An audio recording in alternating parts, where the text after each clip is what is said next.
খাবারের দামের ক্ষেত্রে অবশ্যই আমার একটা ম্যানেজমেন্ট সিস্টেম থাকবে এবং এখানে যে সিন্ডিকেট আছে সেই সিন্ডিকেটকে আমরা ভেঙে দেব। ছাত্রী বোন আছে, তাদের জন্য আবাসন সংকট নিরসন করার জন্য আমরা সবার আগে কাজ করব। প্রতিদিনের মতো আজকেও প্রচারণা শুরু করেছি। আমরা মাস্টারদের সূর্যসেন হলে এসেছি। সূর্যসেন হলে শিক্ষার্থীদের প্রত্যাশা, তাদের আকাঙ্ক্ষার কথাগুলো শুনছিলাম এবং প্রচারণা শুরু হওয়ার পর থেকে আমরা চেষ্টা করেছি ঢাকা বিশ্ববিদ্যালয়ের প্রত্যেক শিক্ষার্থী ডোর টু ডোর যাওয়ার জন্য, তাদের প্রত্যাশা, তাদের আকাঙ্ক্ষার কথাগুলো শোনার জন্য। এবং আমরা শিক্ষার্থীদের স্বতঃস্ফূর্ত রেসপন্স দেখতে পাচ্ছি এবং আমরা বারবার বলছি ঐক্যবদ্ধ শিক্ষার্থী জোট, সেটা হলো শিক্ষার্থীদের একটা জোট। শিক্ষার্থীদের ভয়েসে আমাদের ভয়েস, শিক্ষার্থীদের আকাঙ্ক্ষায় আমাদের আকাঙ্ক্ষা, তাদের প্রত্যাশা পূরণ করে আমাদের উদ্দেশ্য। ঠিক আছে। বিশ্ববিদ্যালয়ে আজকে আমরা 7 বছর পার করছি, কিন্তু বিশ্ববিদ্যালয়ের যে মৌলিক সংকটগুলো আছে সেই সংকটগুলো বিশ্ববিদ্যালয়ের প্রশাসনের এক্সিকিউটিভ প্ল্যান না থাকার কারণে 7 বছরে আমরা দূর করতে পারিনি। তো ইনশাল্লাহ আমরা যখন শিক্ষার্থীদের ম্যান্ডেট পেয়ে প্রতিনিধিত্ব করার সুযোগ পাবো, আমরা প্রত্যেকটা সংকটকে অ্যাড্রেস করবো ইনশাআল্লাহ। বিশেষত যদি আমরা বলি আমাদের হলগুলোতে যে আবাসন সংকট, সেই আবাসন সংকটগুলো কৃত্রিম সংকট। সে আবাসন সংকট দূর করার জন্য আমরা সবার আগে কাজ করব।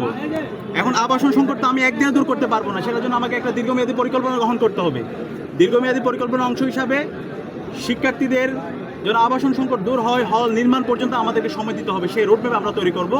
এবং একই সাথে প্রায়োরিটি ভিত্তিতে বিশেষ করে আমাদের যারা নারী শিক্ষার্থী আছে, আমাদের যারা ছাত্রী বোন আছে, তাদের জন্য আবাসন সংকট নিরসন করার জন্য আমরা সবার আগে কাজ করব।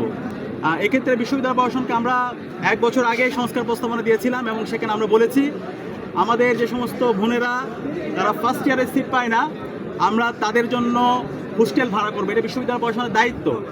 এর পাশাপাশি যারা বিভিন্ন মেসে থাকে তাদের জন্য আবাসন ভাতার ব্যবস্থা করা।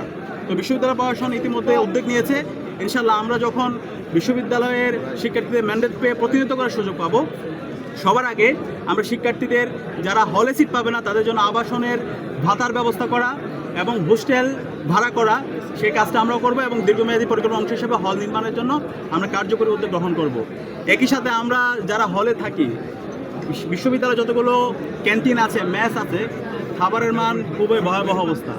তো সেক্ষেত্রে আমরা 2টা কাজ করব। প্রথমত হচ্ছে খাবারের দাম নির্ধারণ। খাবারের দামের ক্ষেত্রে অবশ্যই আমার একটা ম্যানেজমেন্ট সিস্টেম থাকবে এবং এখানে যে সিন্ডিকেট আছে সেই সিন্ডিকেটকে আমরা ভেঙে দেব এবং প্রপার ম্যানেজমেন্টের মাধ্যমে আমরা খাবারের দাম সুলভ মূল্যে নিয়ে আসার আমরা উদ্যোগ গ্রহণ করব। এর পাশাপাশি আমাদের খাবারের যে মান, সে মানে যেন যথাযথ পুষ্টি থাকে, সেজন্য আমাদের যে পুষ্টিবিদ আছে তাদের মাধ্যমে কথা বলে আমরা একটা খাবারের মেনু তৈরি করব এবং প্রতি 3 মাস অন্তর অন্তর সেই খাবারের মান যাচাই করা হবে। এবং একই সাথে আমাদের অনেক শিক্ষার্থী ভাই বোনরা আছে, তাদের এক্সট্রিম ফাইন্যান্সিয়াল ক্রাইসিস আছে।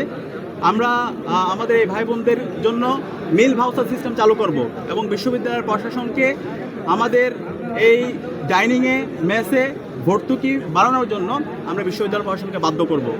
এবং একই সাথে আমাদের স্বাস্থ্যের অনিরাপত্তার কারণে, আমাদের খাদ্যের অনিরাপত্তার কারণে আমাদের স্বাস্থ্যের অনিরাপত্তা দিনে দিনে বাড়তে থাকে।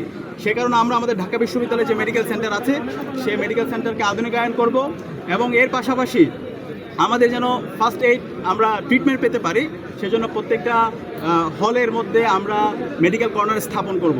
এবং এর পাশাপাশি আমাদের যে প্রাইভেট মেডিকেলগুলো আছে সেই প্রাইভেট মেডিকেলের সাথে আমরা ইতিমধ্যে শুরু করছি এমওইউ স্বাক্ষর, এবং এমওইউ স্বাক্ষর করার মাধ্যমে আমরা আমাদের চিকিৎসা ব্যবস্থাকে, আমাদের চিকিৎসা যে আমাদের সেবা, সেটাকে যেন সহজলভ্য করতে পারি এবং এটাকে যেন সুলভ মূল্যে নিয়ে আসতে পারি, সেটা যেন আমরা কার্যকর উদ্যোগ গ্রহণ করব।